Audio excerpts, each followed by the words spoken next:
Welcome to PlantFactory Advanced Session 2. This webinar is copyright 2018 Digital Art Live and Daniel Seebacker. I'm Paul Bussey, the host for this webinar today. Daniel's presenting. And these are the topics we have on offer today, with a Ask Me Anything section at the end, which will have any questions that don't cover the topics from the first 4 points. So please, everyone in the room, give Daniel a warm welcome.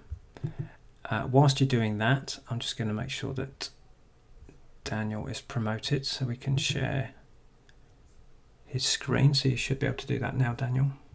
Mm-hmm.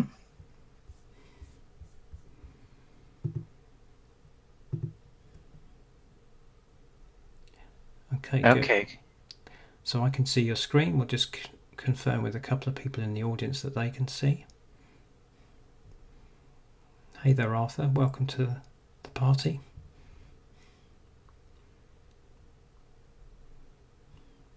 Okay, good. Yeah, I think we can all see your screen. So take it away, Daniel. Thank you. Great. Okay. So hello again to everyone. It's glad to be back, and I'm happy to see more familiar faces today. And just a few words. We're going to approach question answering a little bit different than yesterday, because there were so many questions that the webinar was slowed down a little bit, and I wasn't able to show everything that I had prepared. So I'd kindly ask you to hold back any questions until the question and answer slot, because it could very well happen that some of your questions that occur might already get answered automatically as the presentation unfolds. And so we will have question and answer slots after each of the 4 different sections. And I'd kindly ask you to only ask questions that relate to the topics that we just had, because at the end we're going to have a Ask Me Anything session where you can ask away everything you want to know about PlantFactory regardless of the topic. So this way I hope we will be able to stay a little more focused, and we should have more time for the content that I'd like to show you. Okay, so as I said, I wasn't able to show everything yesterday, so let's get started with the remaining topics from yesterday. I'd like to take a short detour and talk a little bit about the green parent curve that we use so often in many settings. So just as a reminder, with the green curve, you can influence the strength of a setting along the position of its parent. But there's actually more to the setting than you might think at first. So let's talk about the setting for a moment. Here I have a very simple construction. So one trunk, basically, one level of branches and another level of branches. I made them rectangular in their growth angle so that we can see the effect a little better. So if I turn down the length of the second branches by editing the green curve, then you will all see what's going to happen. So these branches up here, they now get shorter according to their position on the previous branch.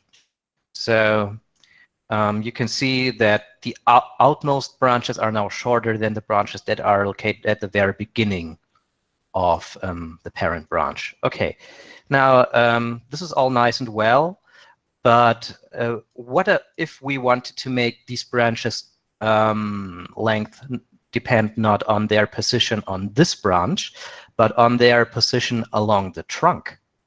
And as you can see, here is the current branching level, and the trunk is not our direct parent. So how can we do this? Actually, there's a setting for this in here in the green filter curve, and it's called the parent level. And by entering a different number in here, you can select the node where you want to create the dependency. So by default, the parent level is always set to 1. So this means that the setting depends on along the position of the direct parent. So this is number 1.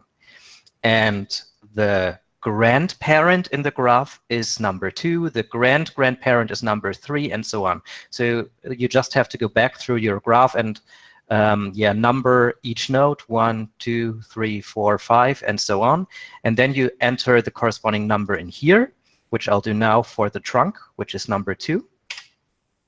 And now you can see that suddenly the length of the second branches no longer depend on their position along their direct parent, but along the position of the trunk here.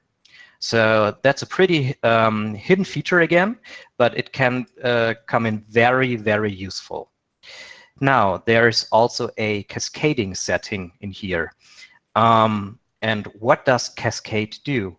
Well, basically, we just said TPF that it should ignore this branching level and instead use the dependency of the trunk. Okay, but we can now set cascade to 1, and 1 means that all the nodes in between that we didn't take into consideration with the parent level also have an effect, and this effect is blended with the effect of the parent. So let's enter a cascade setting of 1.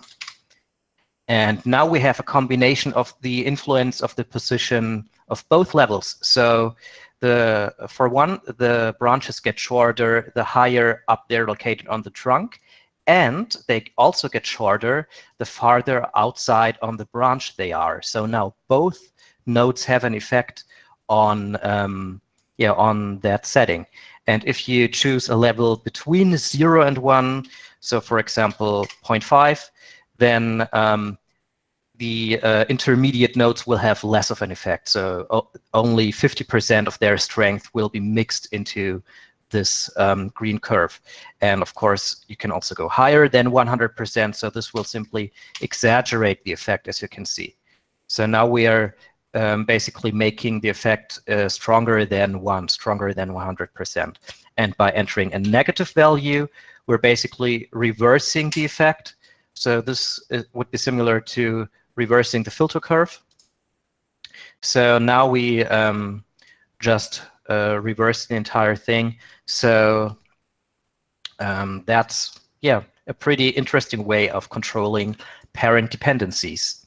So think of the cascade setting as a strength slider or a strength value, a weighting value for all of the nodes that you don't directly address with the parent index. If it's set to 0, then only the parent index node, parent level, will have an effect. And if set to 1, all the other nodes in between will also have an effect, and their total strengths are averaged to the final outcome.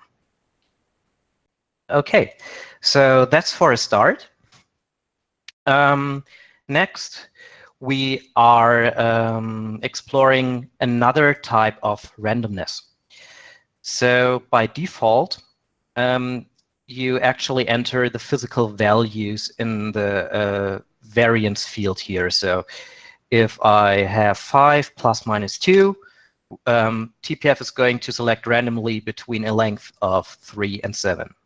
But sometimes it's easier to think in percentages. So for this, you can actually switch the display from these physical units to percentages. So if we switch from absolute randomness to relative randomness by doing a left click on the name of the setting, we now have variance expressed in percentages. So depending on what kind of display you prefer, this can come in useful and might be a bit easier for some settings.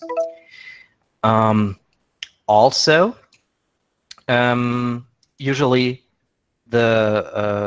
let me change this to a lower value so that we get a better view of the orange curve. So 1.1, and I'll switch that back to absolute randomness.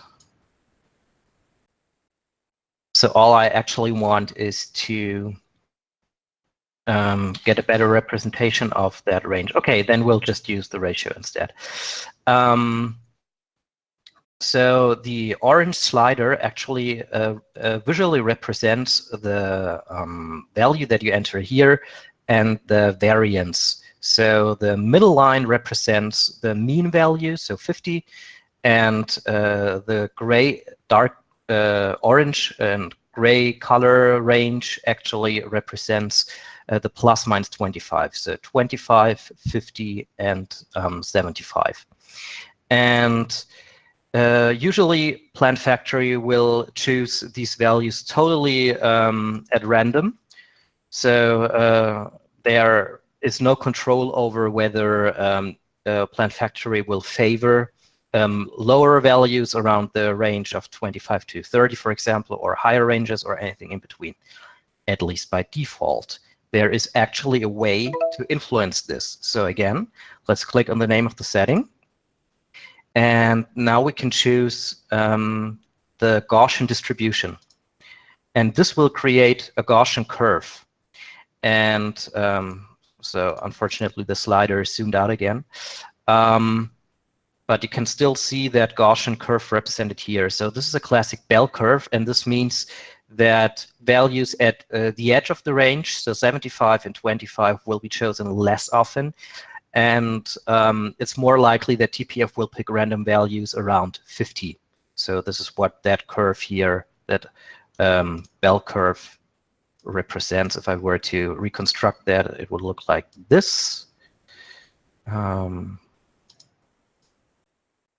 So that you can get a better view. Yeah, so values around here would be chosen less often or less likely than values here in the middle. So this the y-axis is the probability that TPF will use for choosing values.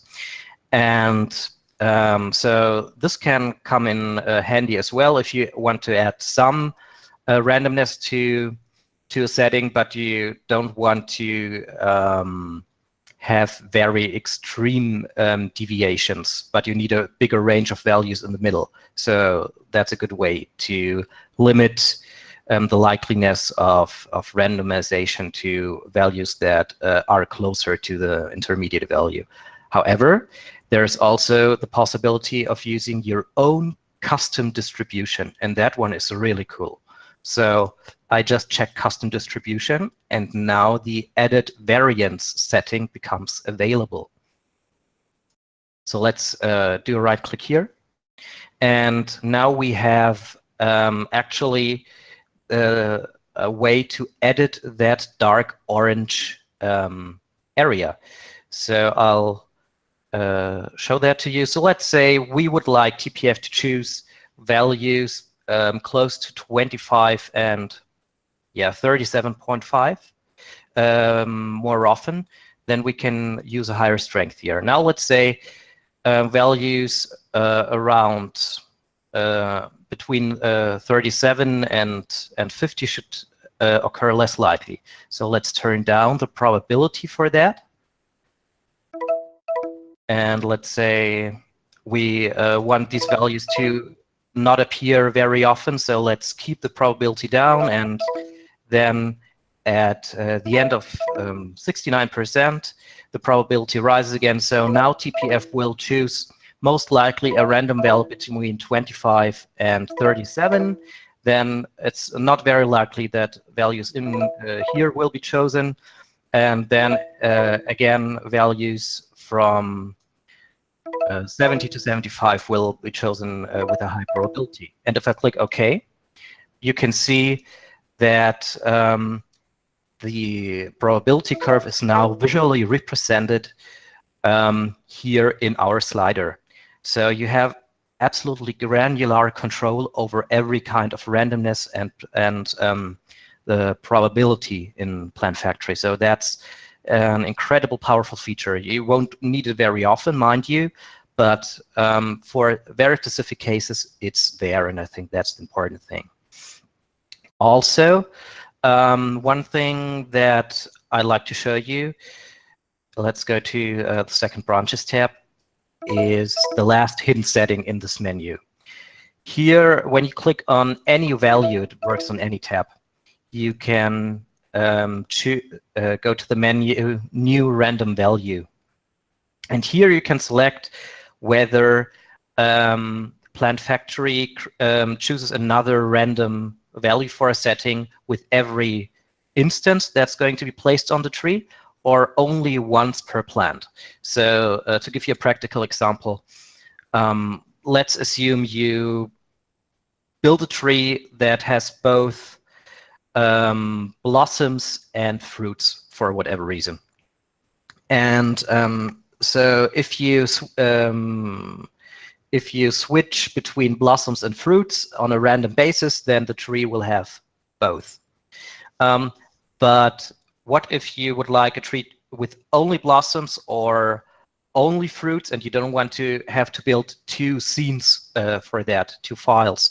Then you could go to the corresponding setting that will switch between blossoms and fruits, and go to new random value and select once per plant. So at the beginning, when PlantFactory creates the plant, it will choose either between blossoms only or between fruits only, and it will not mix these two things. So that's one example where you could actually use this kind of setting.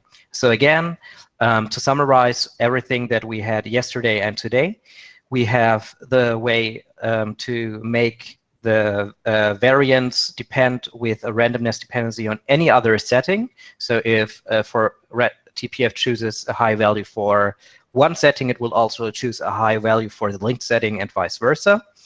Then we have the possibility to edit this randomness dependency and, for example, inverted it so that TPF will choose a low value for one setting and a high value for the other one. And you can also add some additional dependency.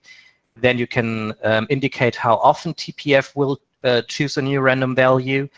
And then you can choose between different kinds of randomness distribution and also edit that distribution to create your own custom distribution. So think about all these possibilities. If you have a problem that you cannot solve, it's very likely that controlling the randomness can help you in ways you didn't even think of.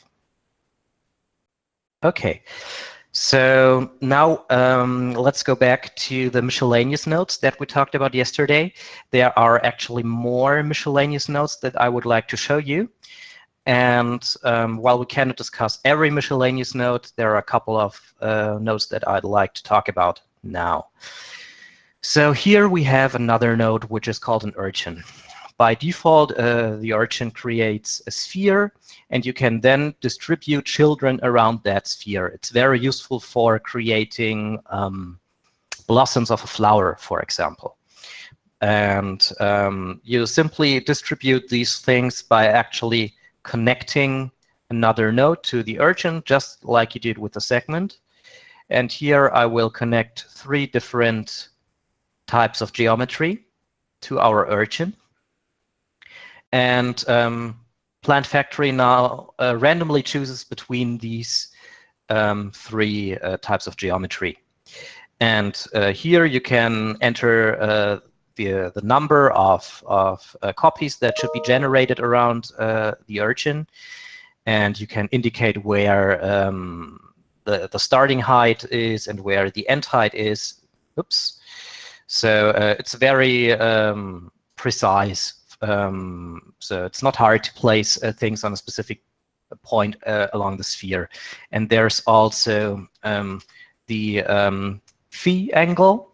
So this is the golden angle, so you can clearly see how the instances actually rotate around the sphere. So yeah, looks pretty chaotic because the distribution is totally random. Now, there are a couple of miscellaneous nodes that are already added into the scene to save some time that allow to control the distribution of these instances, not only on an urchin, but on any node that you use with precise control. So let's first give the sequence children node a try. So I will remove the connections for all of these children now, and instead connect the sequence children node.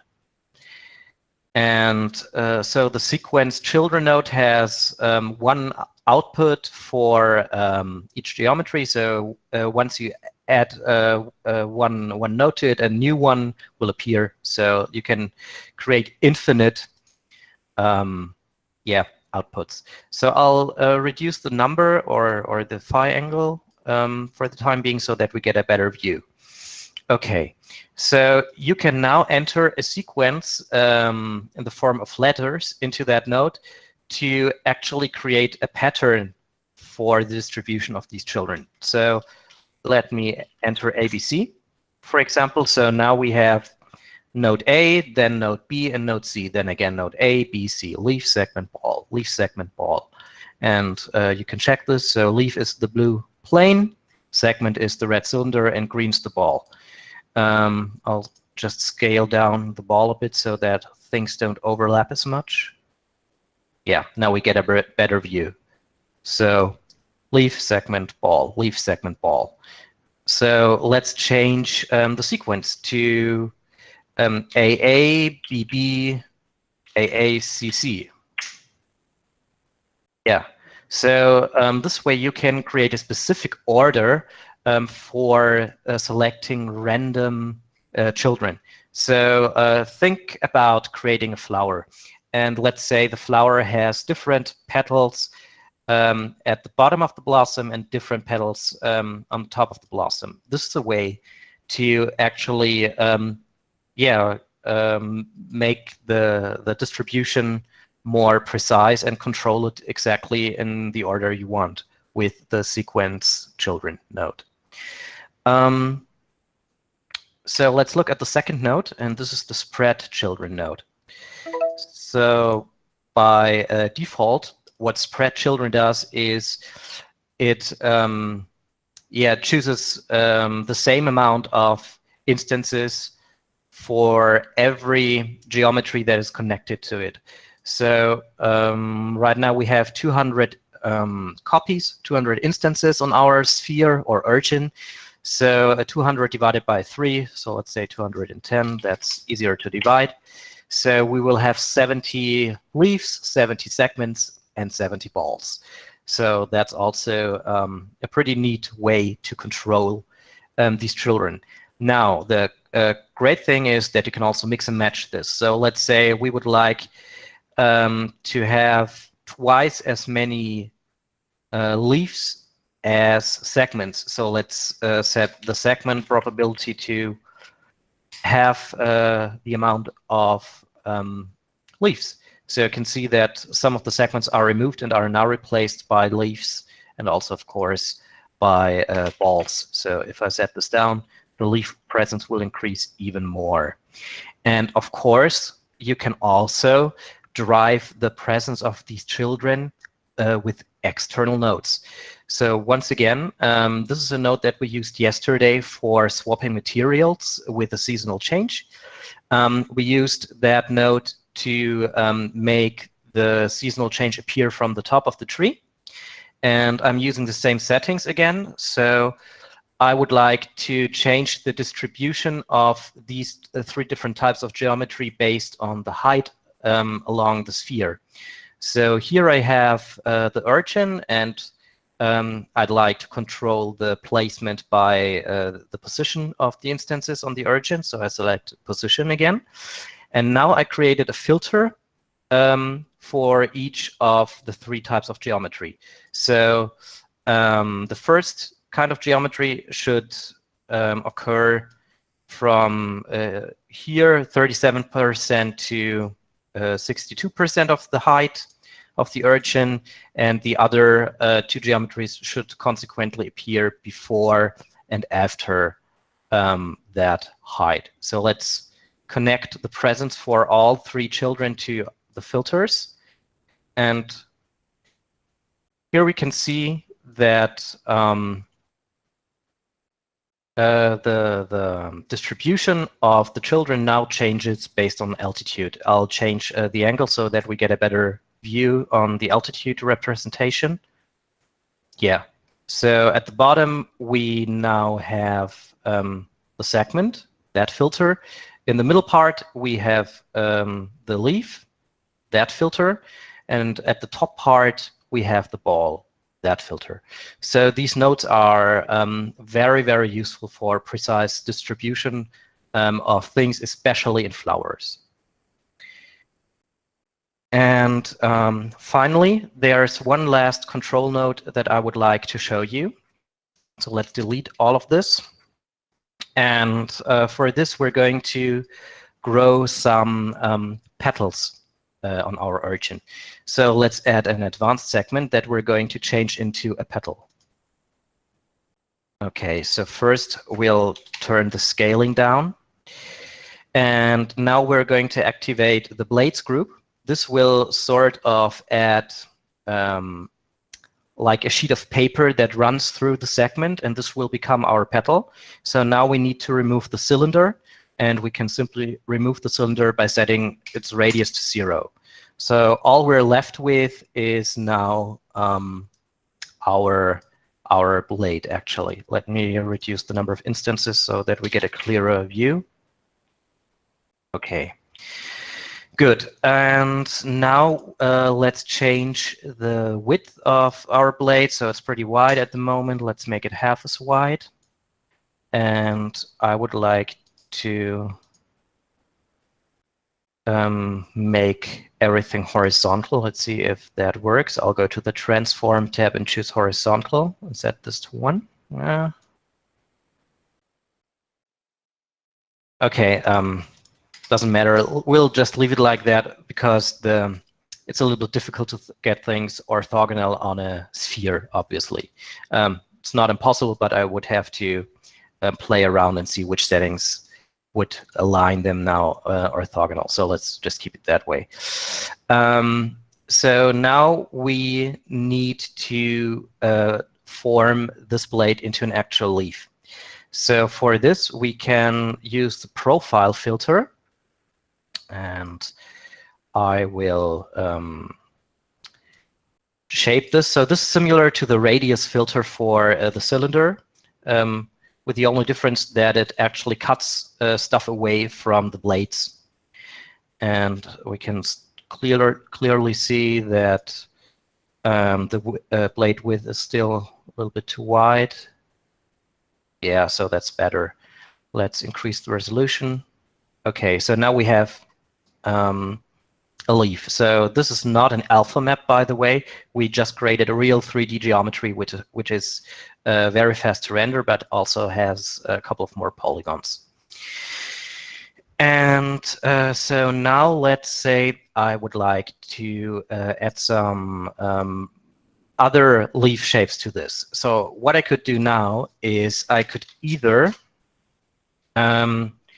create 3 copies of this node, leaf 1, leaf 2, leaf 3, and change the profile in every one of these nodes. But that is not very efficient because PlantFactory now has to calculate 3 different nodes. Even though they are totally similar except one setting, the entire calculation happens 3 times. So with big trees, this can indeed become an issue. So the more nodes you have, the slower the generation time. So there should be a way to actually exchange the profile curve procedurally. And there is a way to do this, once again, with one of the miscellaneous nodes. And this one is called a multi-curve. So a multi-curve actually combines several filter curves into one, and the node then chooses randomly between all of the filter curves. So first, let me click on that setting and click Connect Parameter. And this will extract that filter that we just saw, and it will also show that this setting requires another miscellaneous node, the primal node. And this is only logical. So if we look again at the setting, it works from the top, from the bottom of the blade to the top of the blade. So somehow this filter needs to know where we are along the height of the blade. And so this is what the primal node does. Actually, the primal node is the same as any orange curve. And for the green curves, there's also the parent node. With the parent node, you still get that parent index or parents level. And with the primal node, you get that orange filter curve. So in case you want to control a setting that doesn't have orange or green filter curves, you can build these curves by yourselves by using these two nodes. So now we know how that setting works, so I'll just delete that. And I already added a multi-curve node, and PlantFactory automatically loaded a primal node as a preset. It's not necessary for a multi-curve. You can use it in other contexts as well, but PlantFactory automatically assumes that it's the most likely that you would use multi-curve in combination in an environment where you'd use a primal node. Okay, so let's connect our multi-curve to our blades shape. So here's the profile input. Let's connect this. Okay, and now we can edit our multi-curve. And here we are, and if we switch to the probabilities node, we can add as many filters as we want. So let's add 3 filters. We can also activate or deactivate them at any time with the checkbox. And now let's paste our first filter. Okay, that didn't work. Apparently I copied the wrong filter, but that doesn't matter. I'll just rebuild it. So let's create something like this. Then let's create an other distinct leaf shape that's different enough. Something like this. And as a third one, let's create something totally angular and spiky.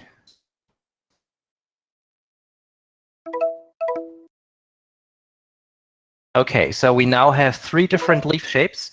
And once again, here we have our probability setting. So similar to the children's probability that we had with the 2 spread children and select children nodes, we can now say, okay, this node should occur the most, and this should occur less often, maybe 25% as often, and this one only 10% as often. So most of the leaves that PlantFactory generates will now have this kind of shape. And so we now actually have 3 different filter curves in one, and PlantFactory will randomly choose any of these. So let me create a couple of new variations. Yeah.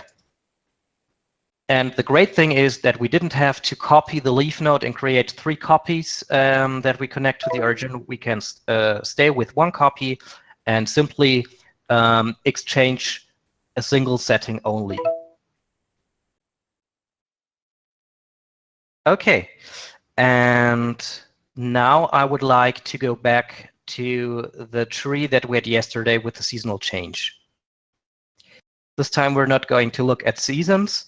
I'd rather like to look at 2 more settings.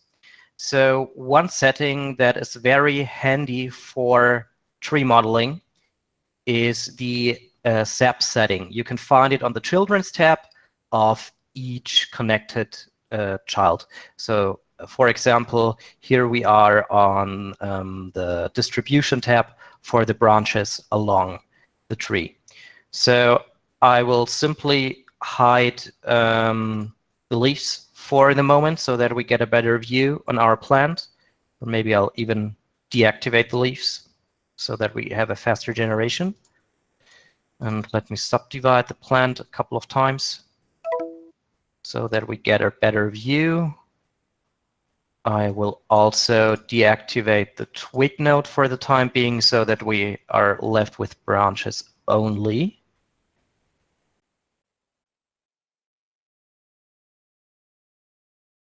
So still recalculating. It seems I clicked the subdivide button a little too often.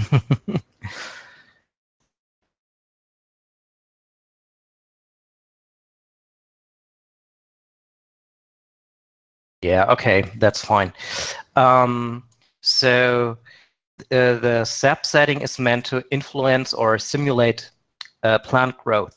So with this curve, you can actually decrease both the length and the scale of children along the position of the parent.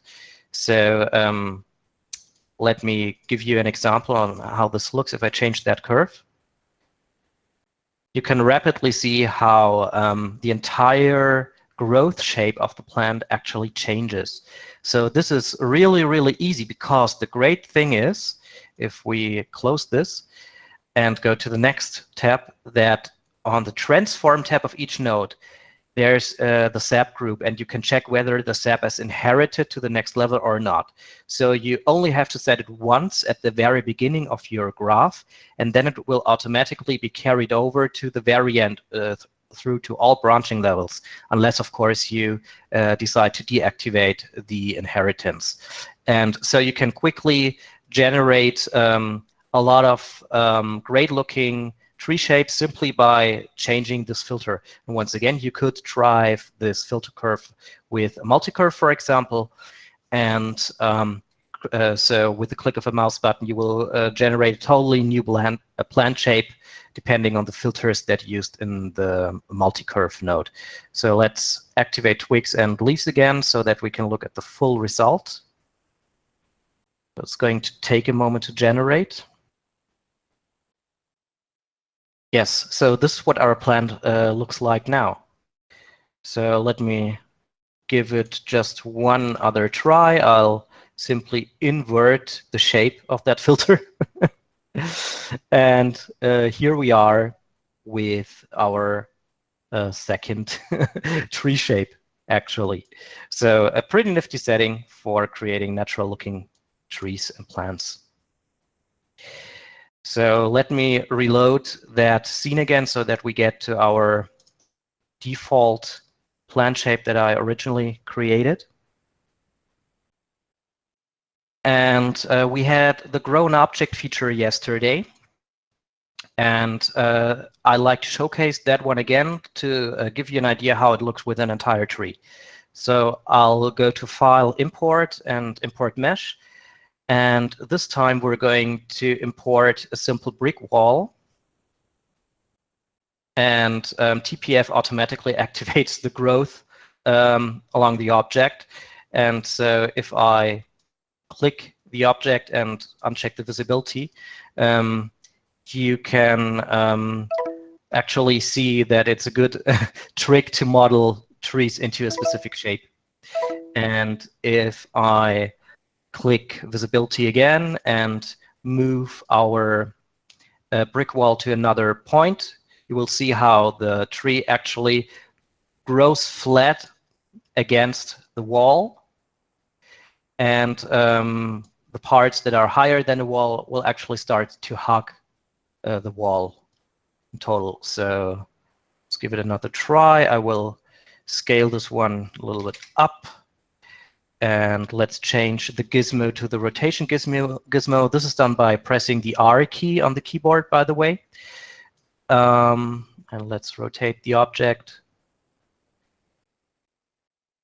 Yes, so this is a really cool feature, and the plant will react accordingly to the brick wall. Now let's give it another try with a boulder this time. And so I still need to set the growth to none to reset the tree. Yeah, so let's import another object, a mesh. Here's a boulder I exported from View.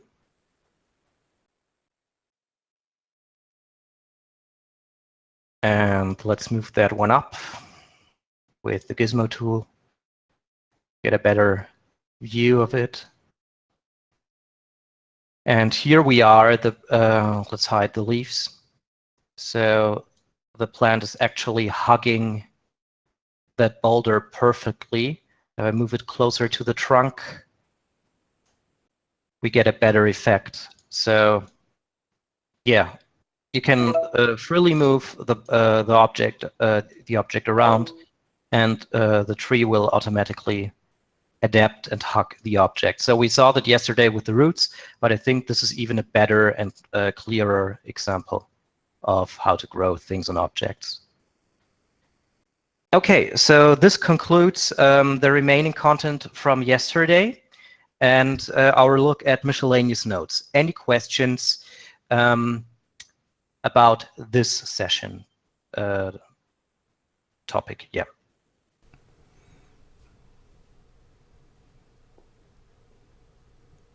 No, the boulder is not saved because it's an external mesh that is not part of the tree, as far as I know.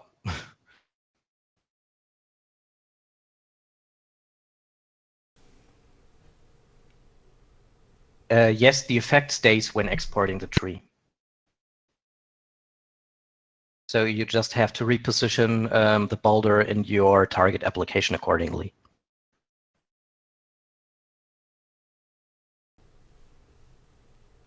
So out of interest, Daniel, have you taken this all the way and done something like a canyon model where you've had a whole series of trees growing around different rock structures and subsisting in a kind of a rocky area? Have you taken it to that degree? No, I haven't personally, but I know some users who have. For example, George Krallis, he created a fantastic jungle image a couple of years ago with PlantFactory, and there he grew long roots and jungle trees with vines all throughout the scene. Yeah, Chris used that feature. Maybe he has a link to one of his images that he can paste into the chat.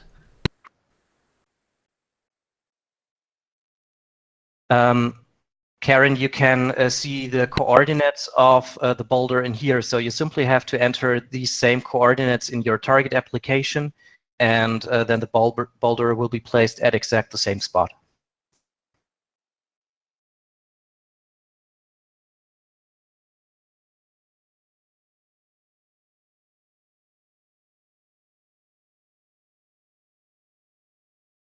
Okay.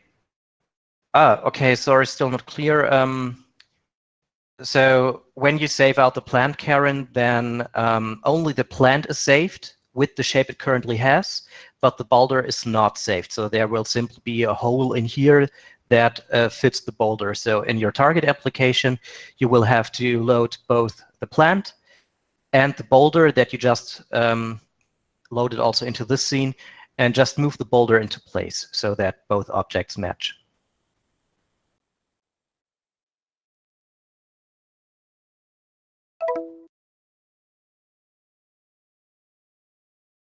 Okay, if there are no further questions on this topic, then I'll move on. And it doesn't work for ecosystems, unfortunately, Karen. It only works for single standalone plants in a scene. So you would have to load a plant and double-click it to open the plant editor and activate the grown object feature there and select the mesh in your scene that you'd like to grow the tree on. But it's not working for ecosystems.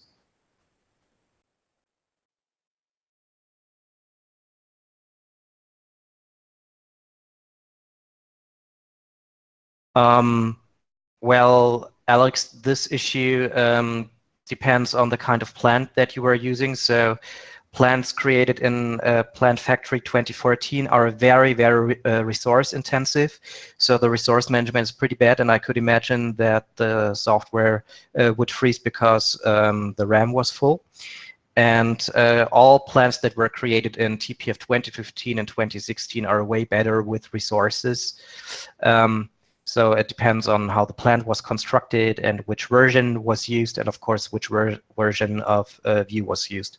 So I'm sorry that I cannot say what the definite cause might have been.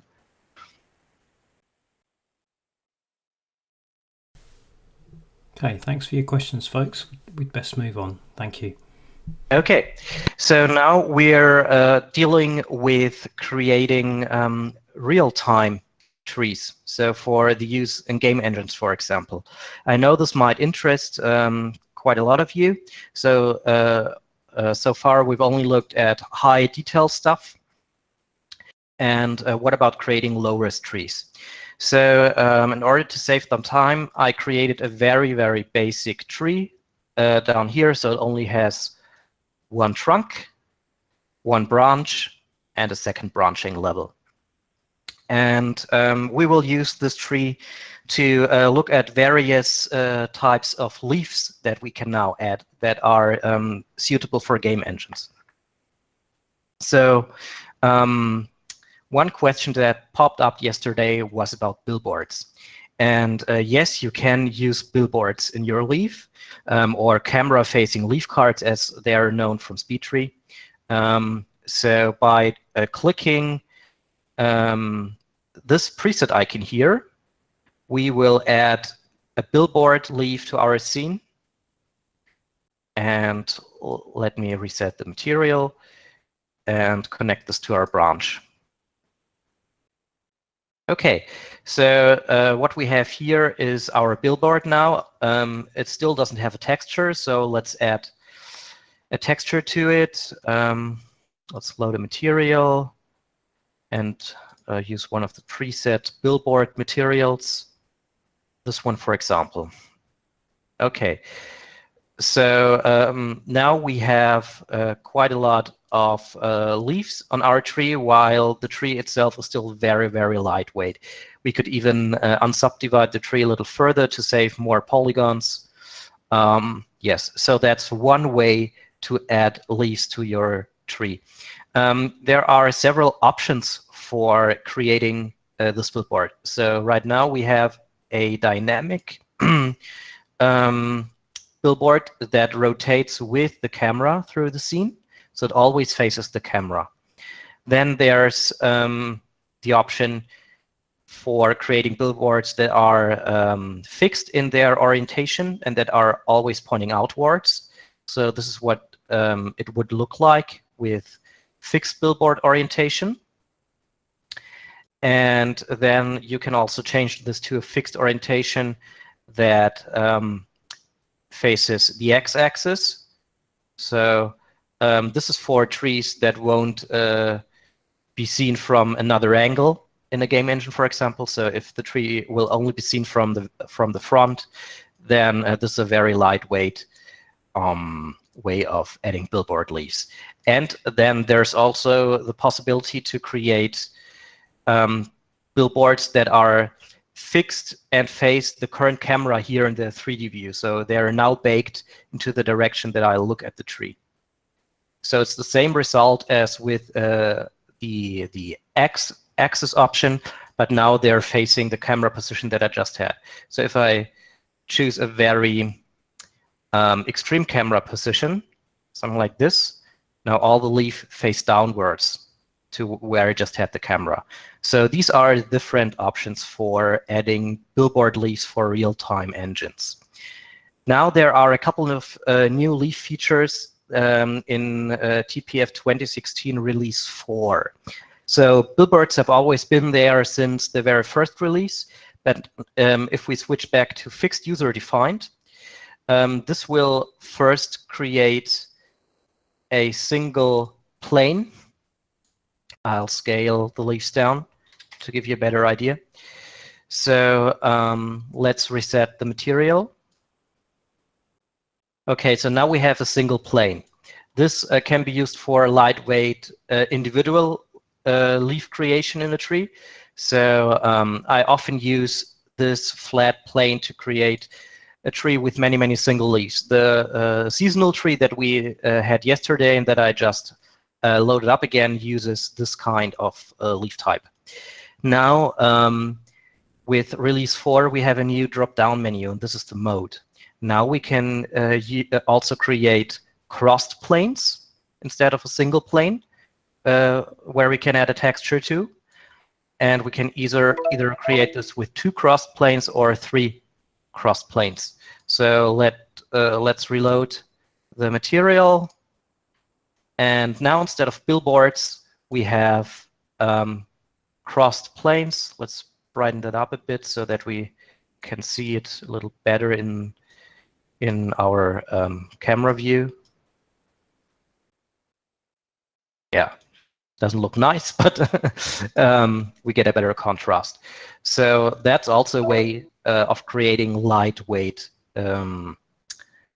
leaves for game engines and real-time engines in general. Now there is also a drop-down menu for choosing the kind of normal calculation. So this is also new to 2016 R4. With this button, we can actually show the normals in our plant. So this is what the normals currently look like. Let me again reset the material. And here I can select between different direction calculations for the normal. So depending on the game engine that you use or the lighting setup, you can choose the normal options that look the best in your game. So for example, right now the normal calculation is based on the direction of the leaf on the tree. Before it was based on the geometry. And we can also create an invisible sphere around the entire plant so that the normal calculation is continuous from the bottom to the top of the plant. And there's also a slider for actually influencing the strength of this gradient. So it's called the normal mode or normal hazard. And instead of using an entire sphere around the plant, we can also create an imaginary sphere around each leaf. So this will give smoother normal results. And once again, there's a slider for actually modifying the normal strength around each geometric leaf. So these are the different kind of real-time leaf options that you have in PlantFactory for creating lightweight leaves. And of course, you can also import leaves that are created in an external application. Let me just reload that material again. And we will come to the point of importing external meshes later in the webinar today. So let's just take a look at what these different normal options might look like. I don't know if there's actually much of a difference in here if I change this. Yeah, there are some differences in normal calculation, but they are, of course, seen stronger when we do a render. But if we change from plant sphere to geometric, then the change is definitely visible. Okay. So since we're talking about game creation, plans for game creation, it's a natural fit that we also talk about level of detail. So by default, each plant that you generate in PlantFactory comes into the scene with 5 levels of detail pre-configured. To get that level of detail control visible in the viewport, you need to switch to the select tool in the toolbar up here. In any of the other modes, the level of detail is not visible simply because when you interactively edit the plant, either by painting, pruning, or manipulating stuff with the gizmo, the level of details have to be recalculated on the fly. And this is not possible resource-wise in these 3 modes. So in any of the interactive editing modes, you cannot see or change the level of detail. You need to go into the select mode for this. And by default, each star represents the level of detail. So let me subdivide the plant a little more so that we get a more extreme effect. That was too much. Okay. So take a look at the polygon number. We currently have 27,000 polygons. So by clicking the next star icon, we can see that we now have 8,000 polygons, and the tree looks a little less detailed. 3,700, 2,461, and so on. Now we're down to the lowest level of detail with just 2,000 polygons.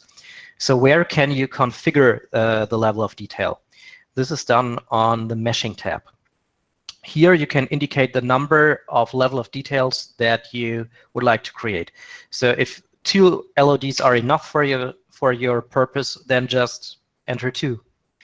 And just to take note of, the number of LODs is added to the base LOD. So if you enter 2, we have 2 level of details in addition to the regular level of detail.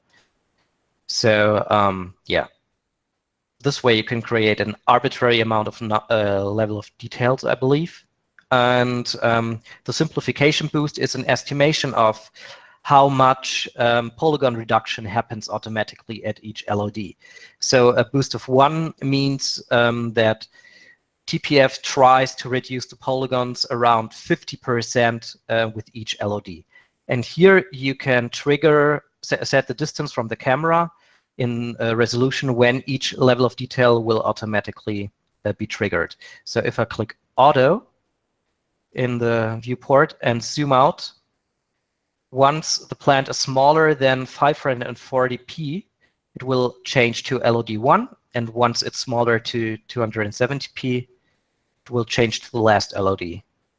So this is done dynamically. And take a look at the trunk, and you can see what's actually happening down here. And this LOD is carried over into ecosystems for view. So you can also set the default polygon quality for ecosystems. By default, it's set to 0, so that plants that are loaded into an ecosystem will have the same amount of polygons as a standalone plant that's going to be loaded into the scene. But you can, of course, lower this to a lower value for saving polygons when populating ecosystems.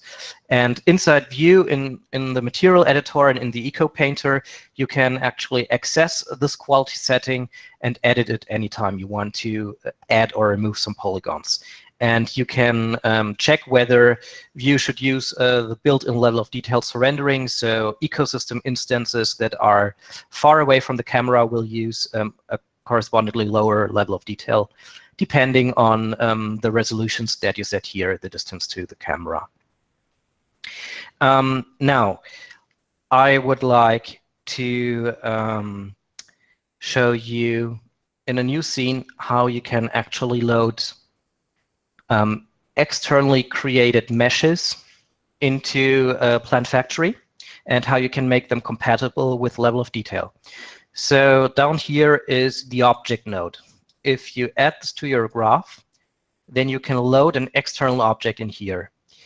And I do have a pear tree, and I modeled the pear. Actually, the fruit was modeled in TPF, not externally, but I exported it as a static mesh for demonstration purposes. So let's load the lowest level, the highest level of detail in here. And that one's a little big. Let's set this to 0.1. And I'll call this LOD 0. So this is the highest level of detail. And now let's copy that node.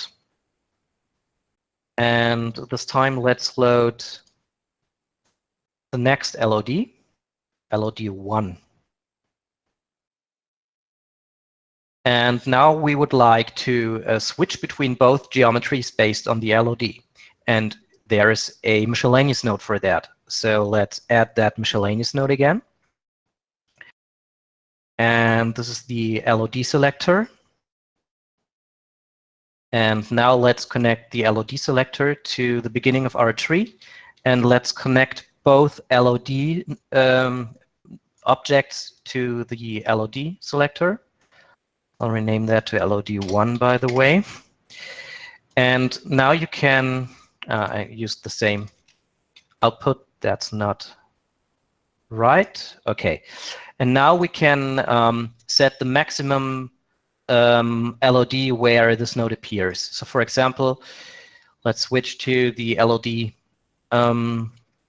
control. So if we would like this first node to appear in the first 3 level of details, then it's LOD 0, 1, 2. So the maximum LOD that can still use this node is 2. And then from level 3 to level 4, we would like to use LOD 1. So let's enter level 4. And for the last one, LOD 5, none of these two nodes will be generated, so the fruit will disappear. Let's give it a try. So here we are in our level of LOD of 0, and LOD 1 still has the node, LOD 2 as well. And now with LOD 3, it's our node is now replaced by this geometry. And so let's set this to LOD 3. Yeah, now LOD 4, since I set the limit to 3, means that the node itself disappeared. So very handy for creating both real-time stuff and plans for view. So you can selectively switch between different kinds of geometry and also remove a certain kind of geometry when it's seen from a distance. And additionally, let's add another node. So for example, I'll remove this.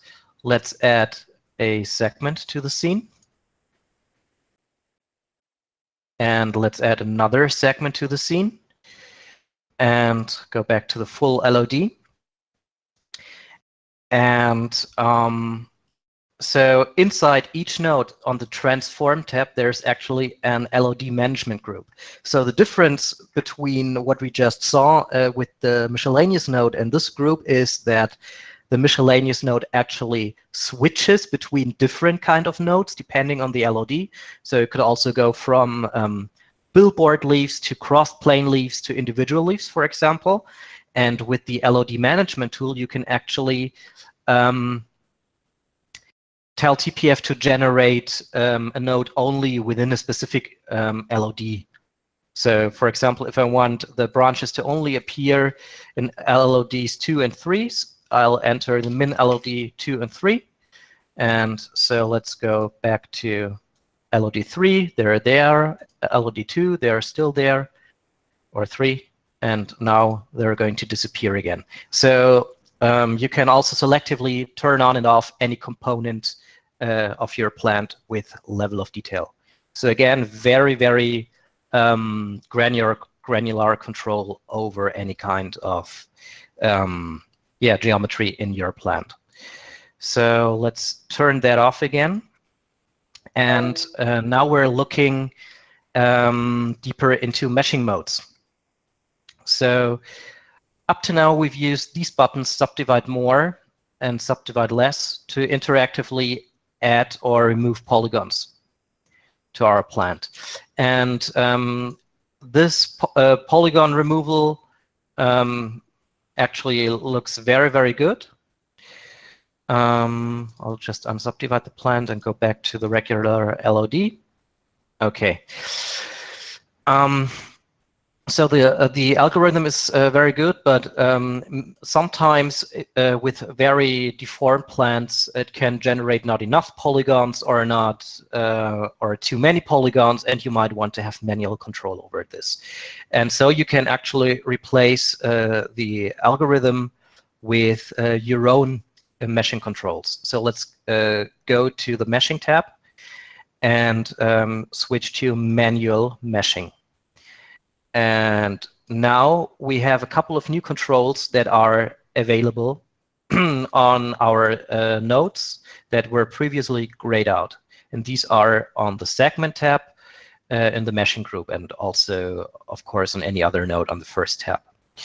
So now you can enter how many polygons each plant part should use for generation. So you can either set this by unit length. So our unit is 1 meter. So currently we told TPF that we want to have 5 polygons per meter circumference and 4 polygons, 5 polygons along the height per meter and 4 polygons along the circumference of a meter. And so since our length is about 10 meters, we have 10 times the setting, and the radius times the setting. This will result in the total amount of polygons. Can be a little bit difficult to calculate the correct number of polygons, so I'd rather like to switch to parametric, and this is an absolute value for the entire geometry part of the tree. So here we can enter the amount of polygons along the entire height. So currently we have 5 polygons. Let's increase that to 20. Now we have 20 polygons along the height of the tree, and we can enter 10 polygons around the circumference, for example, or 30 polygons. And you can also control the setting as you're used to with an orange filter curve. So if you want to decrease the polygon amount of the angular polygons at the top, for example, then just move this one down, and it theoretically should remove the polygons. I don't know why it's not happening. Maybe there's a certain setting that I didn't check. Sorry, should have worked, but anyways. So this is the meshing control for each node.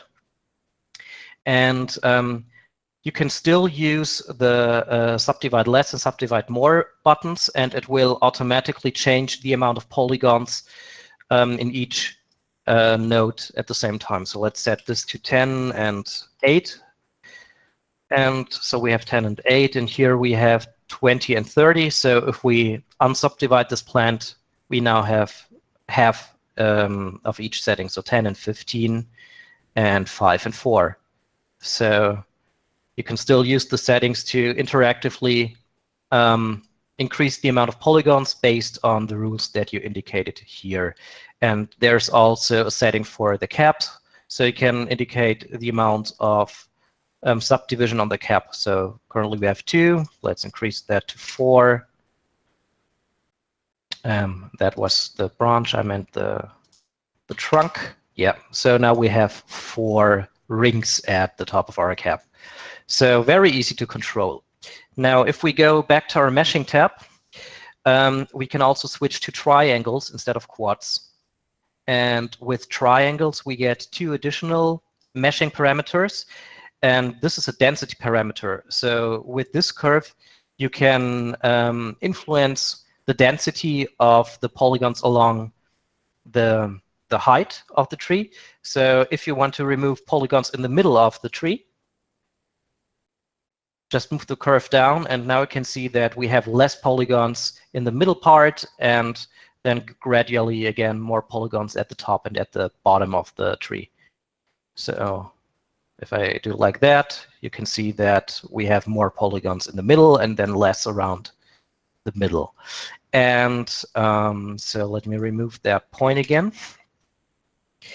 And here's an adaptive slider. So let's say you have a number of branches on your tree that use this subdivision distribution. Let's reset the filter and copy it to our branch. And here we are with the same result that we just had on the trunk. And now let's say, okay, this is fine, but I would like to edit an individual tree, individual branch instance. So let's click this individual branch instance, and I would like to perturbate the axis. So let's go to the Influences tab, and I'm currently editing only that single copy. And every setting is grayed out now because by default, all of these settings, are controlled by the base settings that I entered for all of the nodes. And now I would like to override the setting for just this single node. So I click on the setting with the right mouse button and choose Make Unique. And now the setting is no longer grayed out, and I can add some perturbation to this geometry type only. So now we can see that the perturbation looks rather good at the beginning and at the end of the branch, but in the middle it's not working properly because we used this axial subdivision filter for all of the branches, so there are not enough polygons in here to create the perturbation effect.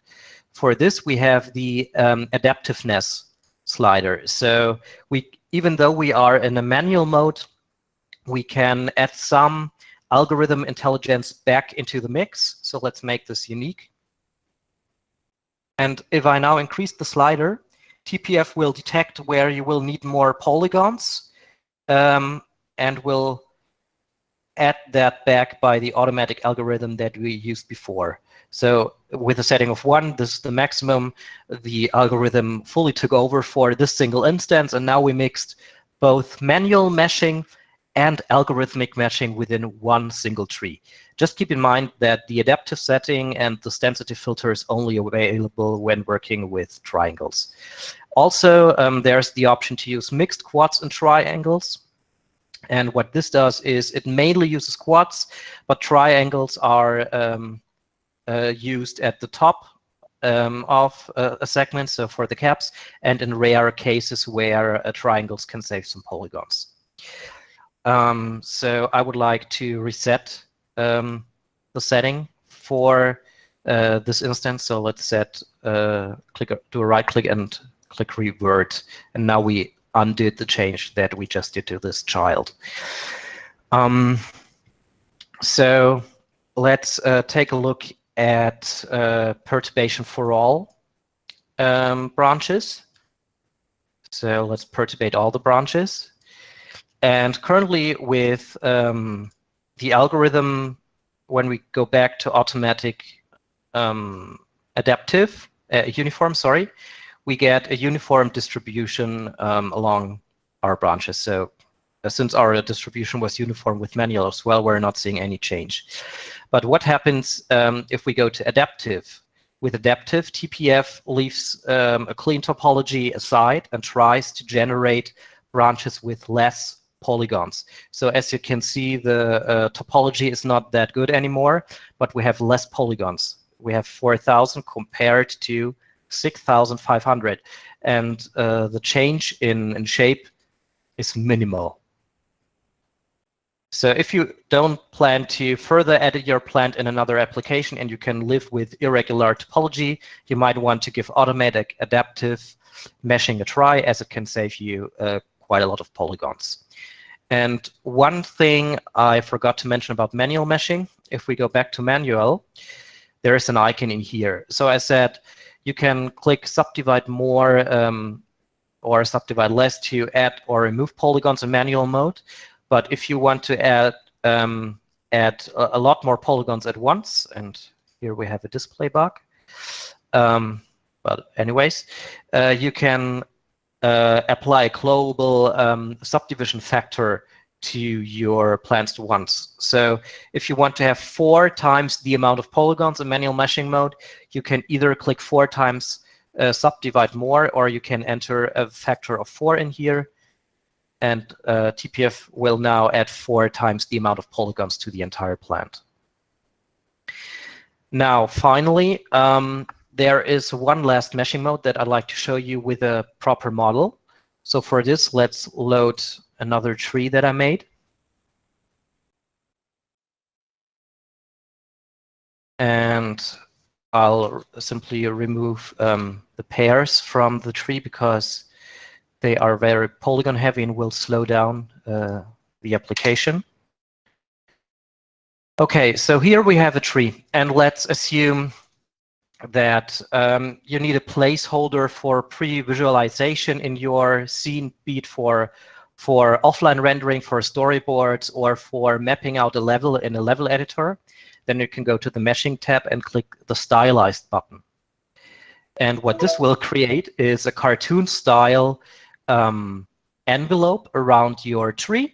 And you can configure this envelope. For example, you can set the transition between the envelope for the leaf stuff and the branches by using the size limit filter. And yeah, so you can add or remove stylized branches from your tree. And here with the resolution, you can indicate how detailed that stylized envelope actually is. So you can also enter higher values. Let's try 2000. And now we get more, a lot more smaller clumps. And you can also smooth these clumps out and make them more rounded. And you can influence the shape of that smoothing by checking convexity and making them less smoothed out or more smoothed out. So that's pretty good for planning out a scene with a low-res version of the tree, and yet with its real dimensions. Or if you really need it, that's also a good way to create cartoon-style trees for use in a cartoony and non-photorealistic scene. Okay, so this concludes all of the meshing options and all of the level of detail options. Any questions about this topic? Okay, any questions, anyone? Who likes these cartoon style trees? I love these.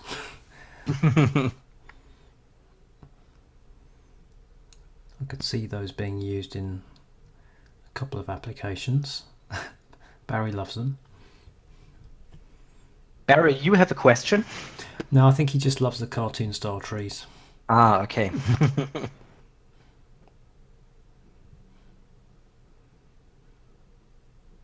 Okay, if there are no questions, then let's move on to the final two topics, which are the auto growth node, and we still need to get back to our tree trunk from yesterday. Ah, Karen had a question.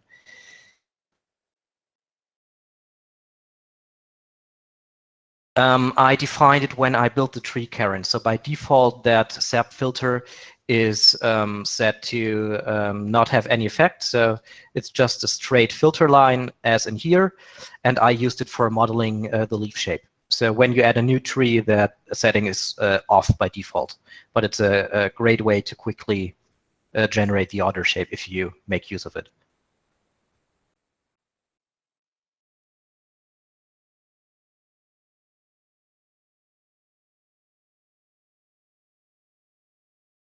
Okay, then I'd say let's move on to the auto growth node. So I touched upon the auto growth node in a quick overview in the webinars during the last year. And so the auto growth node is based on iteration nodes. Iteration nodes are something that I also showed in the webinars from last year. So due to time constraints, I cannot go into iteration nodes again. So if you want to know more about the technology that lies beneath the auto growth node, I suggest you to watch the second session of the webinars from last year. Maybe Paul can send an email to all participants with the download link again. That could be an idea. Or he could put the download link into the chat box at the end of the session.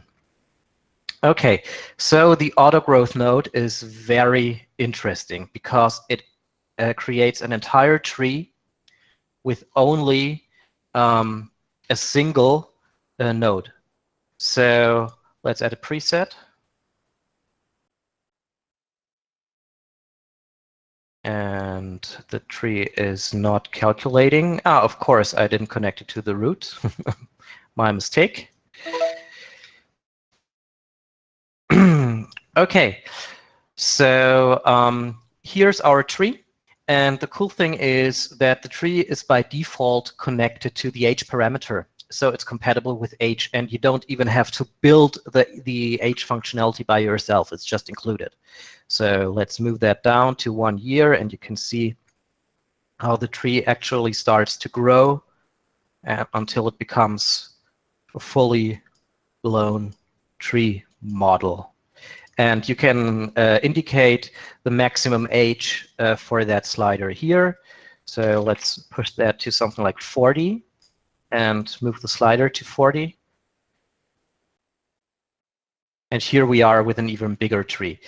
You have to be very careful with the age and the settings on the growth node, because you can quickly produce trees with billions of polygons.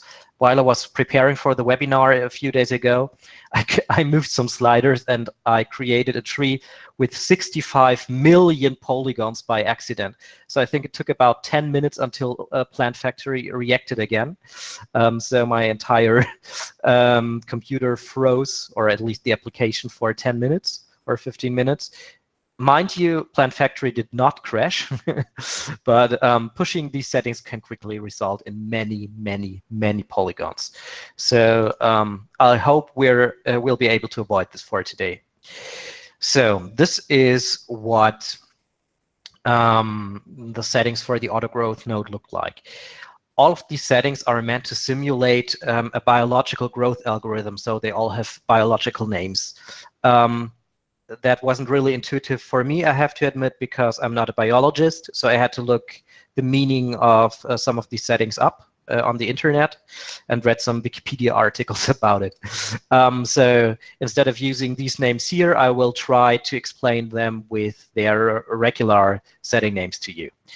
So for one, we have the average length between two children on the tree.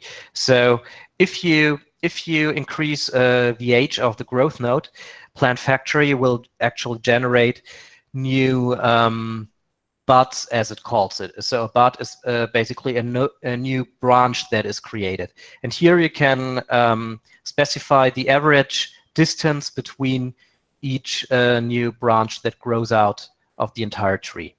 So if you increase this distance, then the entire tree will get longer, but it will not necessarily get more branches. So it keeps the overall shape, but the branches themselves get longer.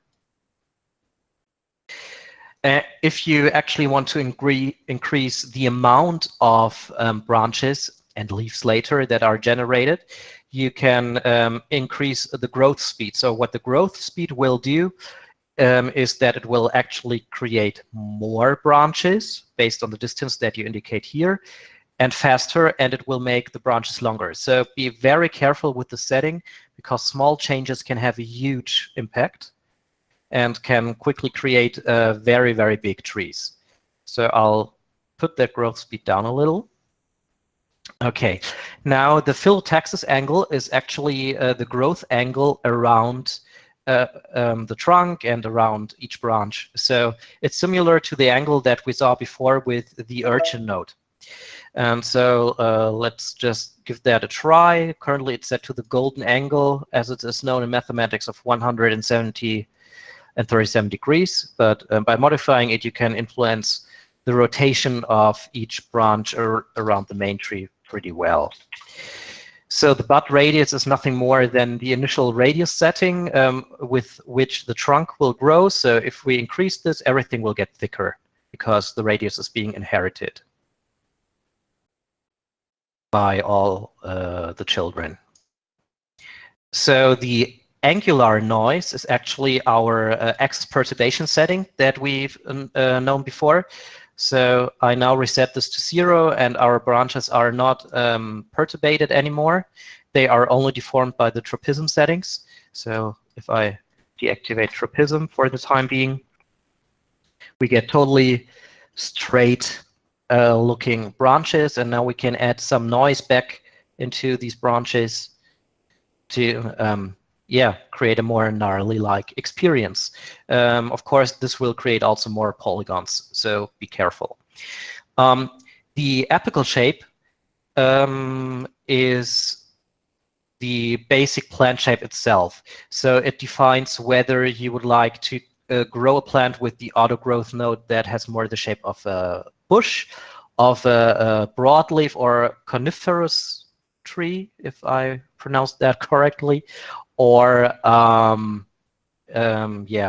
whatever kind of general tree species category you would like. So the further right you move the slider, the more you create trees with a pine-like experience where things grow mainly on the main branch. So let me move that further down to the right, and you can already see that we have one main branch where we have things growing from the side of the branch.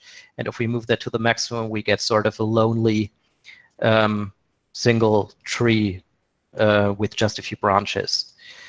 And if I move that all the way to the left, we get more of a bush-like shape.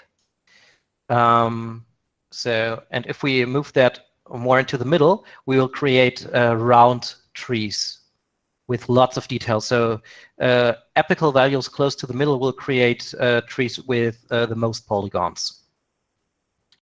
So that's what it looks like. And okay, the age is fine. Maybe let's increase the internode length a little. Okay, this will increase our polygons, so I'll remove the angular noise. to save some polygons. Okay, so these are the basic settings for creating your outer tree shape. Now you might have noticed that our orange filter is no longer orange, it's a turquoise color. And this is because it's no longer a filter that controls the strength of each settings along the geometry, because this does not make sense since we only have one node that creates geometry. So it would be difficult to say, hey, where does a single branch start and where does it end, because it's all one part of geometry. So instead of using an orange filter curve, we now have a filter that controls the value of a setting with age. So for example, let's say we would like to have a very straight trunk in our tree, but we would like the branches to be perturbated. We could now edit that filter and say, okay, at the very beginning when the plant is grown, the growth always starts with the trunk. So let's turn down the strength of the setting for the first years of that plant. And let's increase the strength in the last years of the plant. So what this will produce is a straighter and less perturbated trunk and main branches, and then the older the branches actually get, the more perturbated they will be. So let's give this a try with the apical slider, and we should get a better view. So if I reset this to our regular filter, I'll increase the effect to make it more visible. Let's move that again down to, I don't know, something like that. You can now clearly see that we have a rather straight trunk, and the trunk starts to get perturbated the longer it gets. This is logical because the older it gets, the longer it will become. And once it exceeds a certain age, then it starts to get perturbated. And the young branches that just grew at a higher age, they are now more perturbated. So yeah, this way you can influence the strength of each setting over time, over the entire life cycle of the plant. Now, we have a couple of more settings. So we do have that tropism setting that I just turned off. So there are two kinds of tropisms in here. So a tropism is the tendency of a plant to grow into a certain direction and into the light. So to give you a better idea how that looks, I removed the angular noise again so that we have a straight trunk. So phototropism will simply bend the branches upwards toward the sky. And once again, you can control this with the age or along a parent. And what gravitropism does is that it bends the growth of the plant into a specific direction. So think about an invisible magnet that pulls the branches into a specific direction. So let's set the growth angle to 90 degrees. And now let's increase the strength of that gravitropism, and you will see how the entire plant starts growing into a direction of 90 degrees. Now, usually you would not like the trunk to follow that gravitropism fully, because then it will almost lay flat to the ground. So for this, you have the setting vertical trunk, where you can create a vertical trunk and all the other branches still point in the angle direction that you indicate here. And let's set this to the maximum value of 180%. So this will make them bend down. So all of the branches are now bending down. And look how not only the deformation is influenced, but also the entire growth algorithm itself. So now we have a lot less branches. If we pull it down to 0 degrees, then all of the branches are suddenly pointing towards the sky. So this is what these settings do. You can make the plant grow into a specific direction, and you can deform the branches. Then the bud placement doesn't have much of an effect here. It actually defines the rotation of the branches around the tree, so whether most branches should be placed to the right or to the left of the trunk, or if they should rather roll up and down. So this is similar to using the roll and rotation parameters on the children's tab of a segment node. And by setting this back down to a negative range and using these values, we will see a bigger change. So this is what it would look like if more branches appear on the side, and this if more branches appear on the top. So more branches are growing from the tips of the previous branch. So our final settings for the growth node are the shadowing and decay settings. So one thing that makes this growth node very unique is that it calculates how much light and shadow each branch receives. So let's add a leaf node to see the effect of this a little better. I think the leaf is a little big. Okay. And I will replace the material of that leaf with something that gives us a better contrast. Just a second. Okay, so now we have a better looking contrast in our tree. The strength of the shadows corresponds to the translucency of the leaves. So if you have leaves that are very translucent in nature, then you can use a lower setting for the strength. And if you have leaves that don't let any light through, you should increase the strength. So just play around with that slider and see how it changes the growth node shape. So it can have pretty dramatic effects, actually. So the shadow size is the size of the shadows that is cast by the leaves.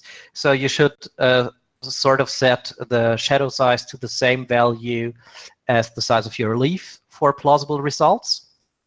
And finally, you have the light influence tab. So this controls whether the plant quickly dies if it doesn't receive enough light, if a branch is in shadow during its lifetime, or if the plant doesn't depend so heavily on light. So the lower the light influence, the less likely it is that a plant will die when it grows in shadow, and it will keep more branches, and it will thus generate more polygons. These settings are very sensitive because by changing the shadow strength and light influence strength, more or less branches are added to the plant, and this can push up the polygon count very high very quickly. So be careful with these settings and use them in small increments. So finally, PlantFactory calculates an average shadow strength out of the strength setting and the light influence setting and the shadow size. And so this is a setting between 0 and 0.1, and this is the average amount of light that a branch receives. And with that shading threshold, you can control when a branch is considered to be dead. And that means that no more child twigs will grow out of that branch, and it will also not have any leaves. So if you increase this threshold, any branch that receives less light, then the threshold will consider to be dead. So let's increase this, and you will see how much of an effect this has. So with a high value, we will only have very few leaves and branches left in our tree because all the other branches simply die. And if we turn this down, then we will have more branches in our tree. So this is what makes this node incredibly elaborate, because the results are very natural. And finally, with the decay setting, you can control what happens with these dead branches. So if decay is set to 0, then dead branches are simply kept at the tree, but they don't have any leaves.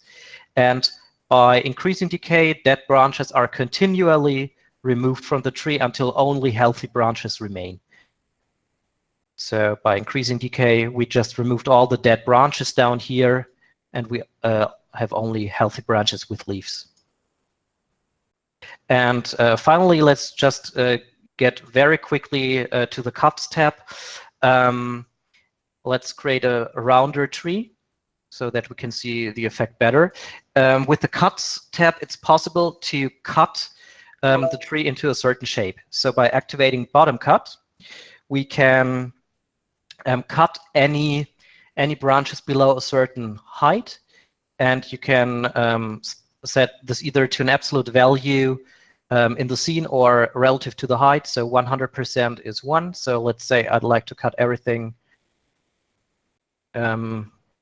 below this altitude, or let's set this to absolute.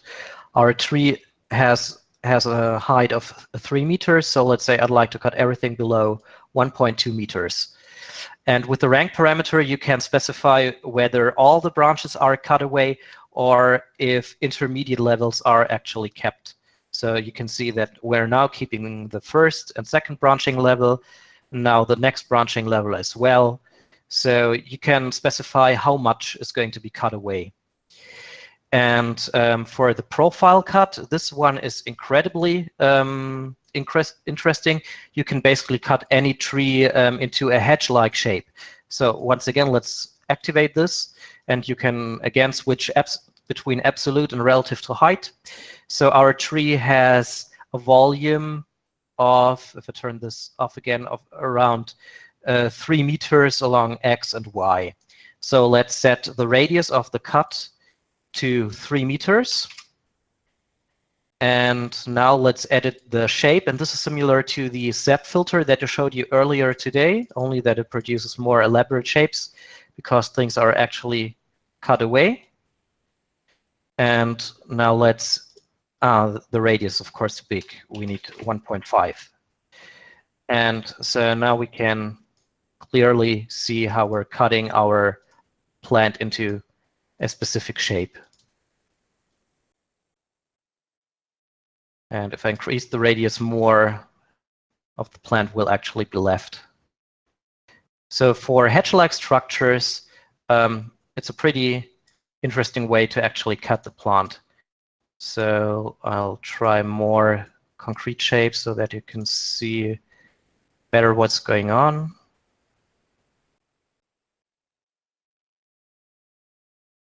Yeah. So let's just say that this is going to be our plant shape. And yeah, the height was, of course, wrong. The height needs to be set to the height of your tree. Yeah, now we get a better view of what's actually going to happen. Let's invert this just to give you an idea. Yeah, now we have a bonsai plant. Okay, so this concludes the auto growth node in more in-depth. And there's also a miscellaneous node, 2 miscellaneous nodes for the auto growth node that I couldn't get into today. But yeah, so you can create advanced dependencies with the auto growth node as well. Any questions about that node?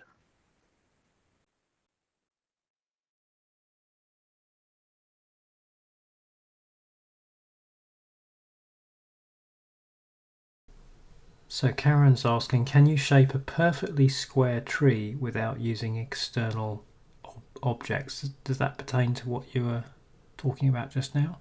I think it should be possible by using the profile filter, but I haven't tried it so far. Let's just reset that filter and try a more rectangular approach and see what that one looks like.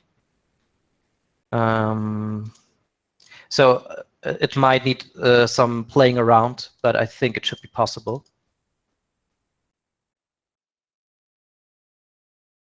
And let's increase the bottom height a little bit. Yeah, okay. So I would have to play around with the cutting features, but yes, I think theoretically it should work.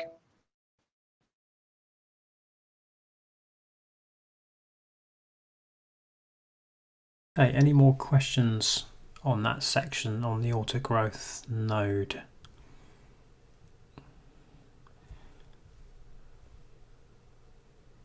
Otherwise, we'll move on to the next part.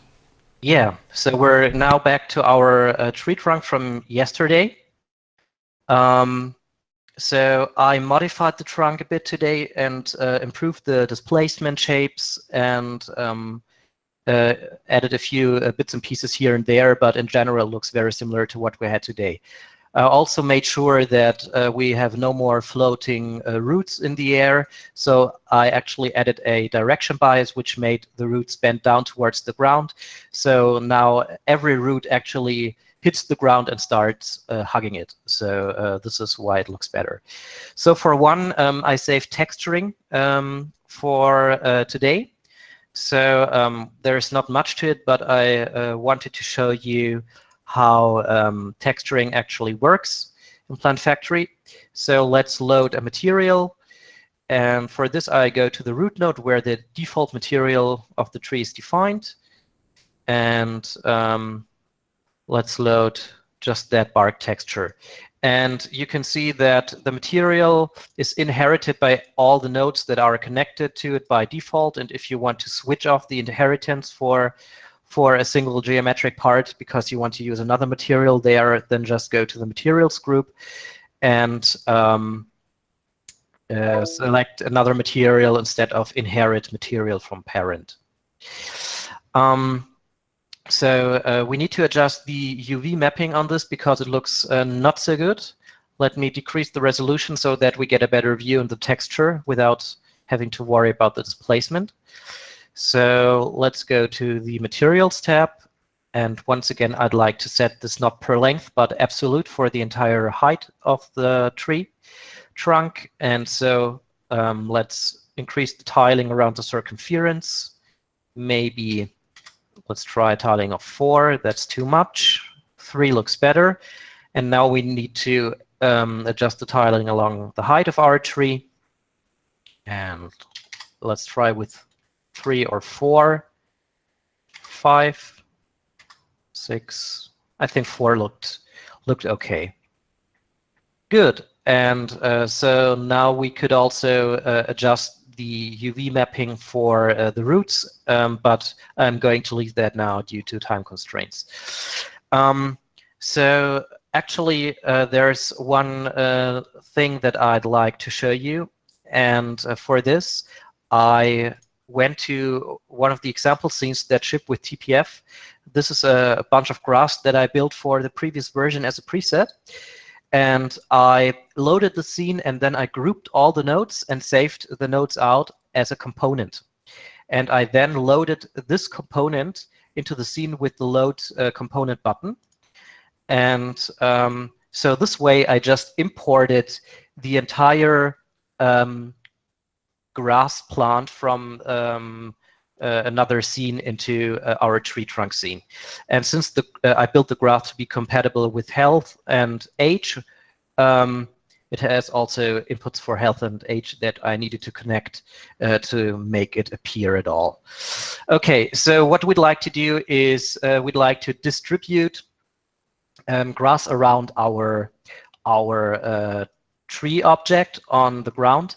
Unfortunately, the grass was modeled in such a way that it's not meant to grow on objects, and it's not possible, so we cannot use the grow on object feature. And so the question is, if the grass cannot interact with the object, how can we still scatter grass around our tree trunk? And there is a dummy object for that. So you can use the segment node as a distribution dummy without any kind of geometry. So here I have a segment which I called grass distribution. So let's connect this. And this actually creates a disk. So let's increase the radius of the disk so that we can see it. Yeah, there it is. So the disk has a thickness of 1 millimeter. And I will use the edges of that disk and spread grass along that edge. So that will look as if the grass was growing around the tree. And so we don't need that disk because it's only meant as a distribution method. So let's set the skin from standard to none. And what we now have is an invisible dummy object that doesn't generate any geometry itself, but that can be used for distributing other geometry in the scene. So here's our grass. And now let's connect the grass to our distribution. And you can now clearly see that the grass is distributed around our invisible disk. So if I decrease the radius of that disk, the grass will move closer to our tree trunk. And we now have a nice grass distribution around our tree. And I promised that we'd create a couple of presets. So for one, I would like to show you how you can publish parameters to build presets and how to build custom interfaces. So let's create a checkbox that will turn the grass on and off. So for this, we need a node that creates a checkbox. And you can find such a node in the constant group. And this is called Boolean number. So this is a checkbox, and if you if you activate the checkbox, then it will output a value of 1, and if you don't activate the checkbox, it will output a value of -1. So for our purpose, we want to control the number of grasses. So I used one grass instance with 200 whole grass instances. So if we set this to 0, then all the grass instances will disappear. So we need to control the number of our grasses with that node. So for one, let's extract that parameter. I'll do a left click and click connect parameter. And this will now extract that value as an external node. So next we need to change the range of this from -1 to 1 to 0 to 1. For this, we're going to use a map filter, the same one that we used yesterday to change the range of the season slider. So let's connect this. And the input is already correct. -1 to 1 should be changed to range from 0 to 1. And now we simply need to multiply the value from that checkbox with our random range instance number.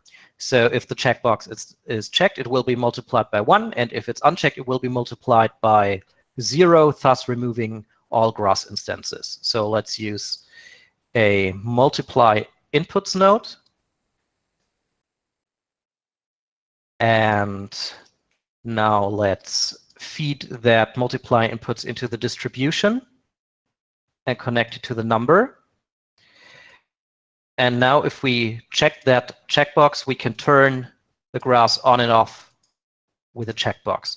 And now I will click on that name of the setting and choose publish parameter.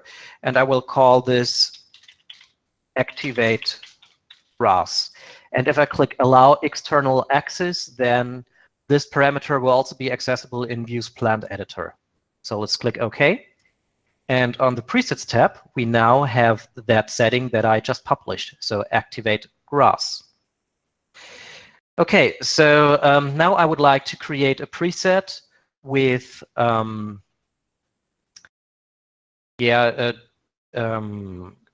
trunk without grass and a trunk with grass. So let's create out of the current settings a preset. For this, I will click this button, create a preset, and let's call this trunk without grass. And so the grass, as I said, is compatible with age and health. So let's create another preset with longer grass. So let's store this as a new preset.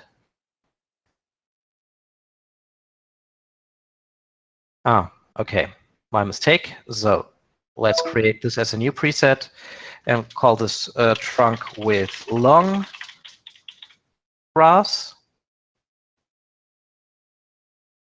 And save this one out. And I think I overwrote that one, so I need to delete that again. And come on, trunk without grass. Let's delete that and turn off the grass and save it again. Yeah, trunk without grass. Save. And now we can switch between different presets. And here, that new preset was created by accident.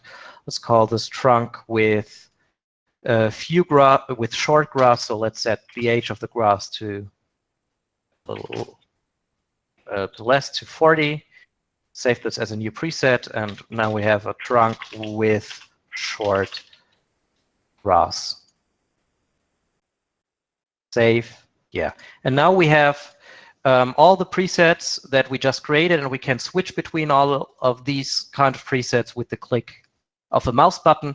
And so all the parameters that you actually publish will appear on the presets tab and can be used for creating presets. So if I were to make the length of the tree stump available, I would go to segment length, publish parameter, call this trunk length.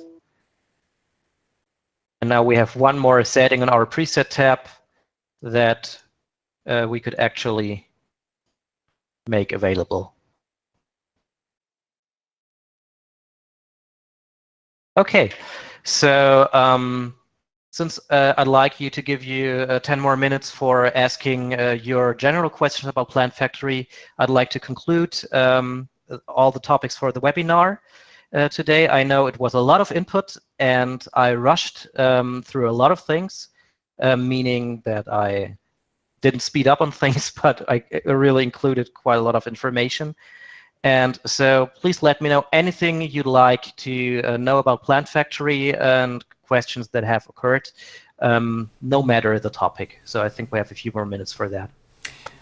Yeah, absolutely. So to take advantage of this last question and answer session on any topic regarding PlantFactory, I think it's been a real feast. We definitely got to some more advanced levels over the last hours today and yesterday with the 2 sessions we've had.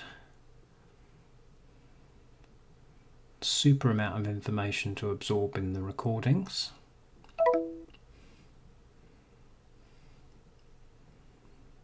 So Karen asks, I have seen some folks do some non-plant modelling. How do you do that?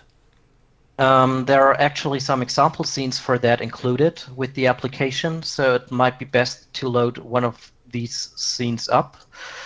For example, this kind of basket or bucket here. So these examples were done by Benny Govert, who's extremely versed with PlantFactory.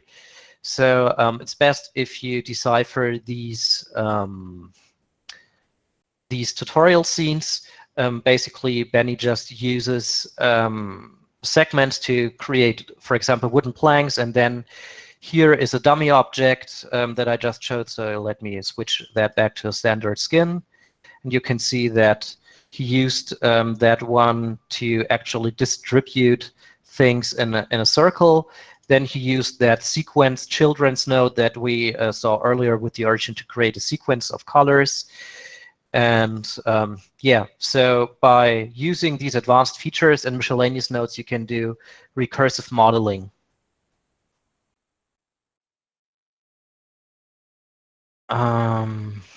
Okay, what tutorials? Actually, Brian, I don't know of any tutorial about PlantFactory besides Vladimir's.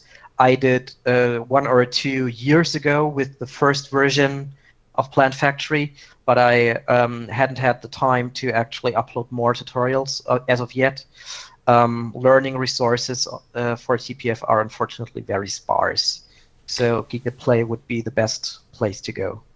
Yeah, I'll repost the link I did earlier of last year's PlantFactory webinar recordings that we did. So I'll put those in the chat box again.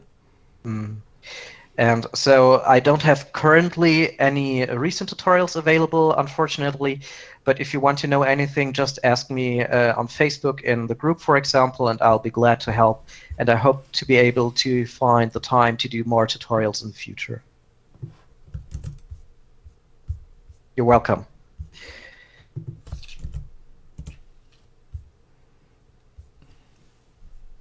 Good to know. Thank you, Christian. Yes, I saw that one. It's all about a basic entry, I believe. We did have a question to do with from Alex. It's quite a general question, really, but I'm looking at buying a new computer and would love to have a computer that can really handle using the growth functions and large ecosystems. What would be the best specs? It's kind of a how long is a piece of string question. So the most important hardware part is definitely RAM, because the more polygons you create, the more RAM this will need.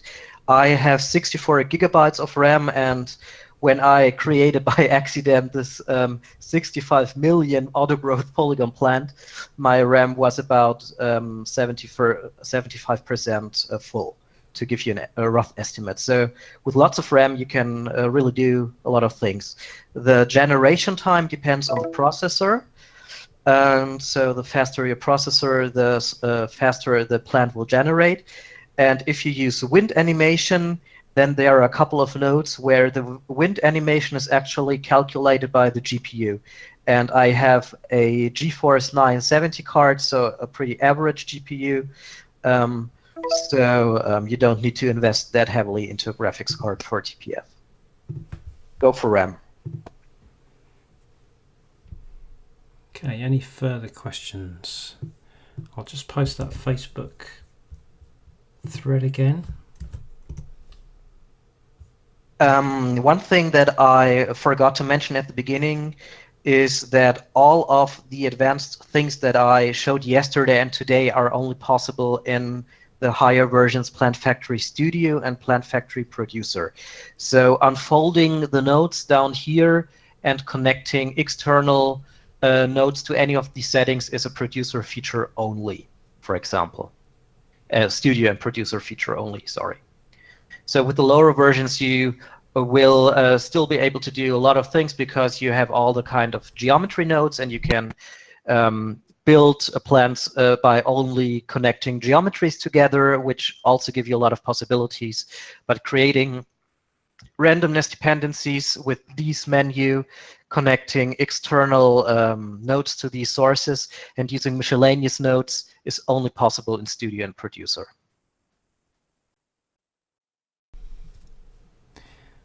So no doubt we'll be back again with PlantFactory in the future. It's been a call for perhaps going back to a simpler tutorial, going back to the beginning again to go from the ground upwards. So that's possible. We may go from that direction again.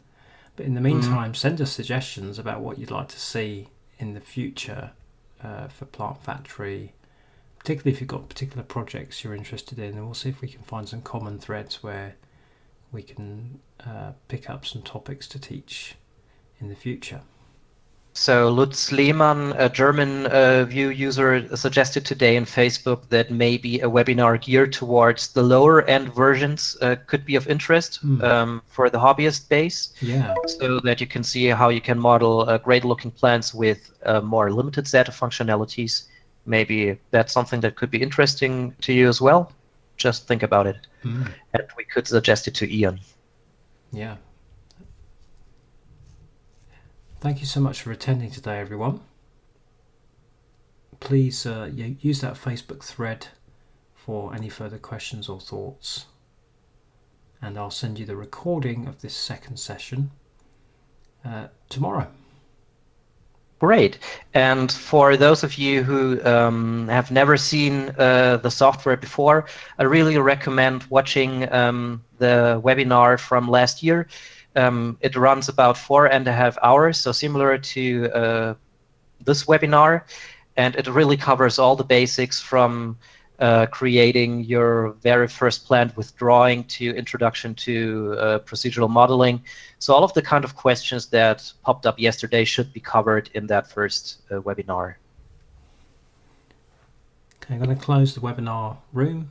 Thank you again, everyone.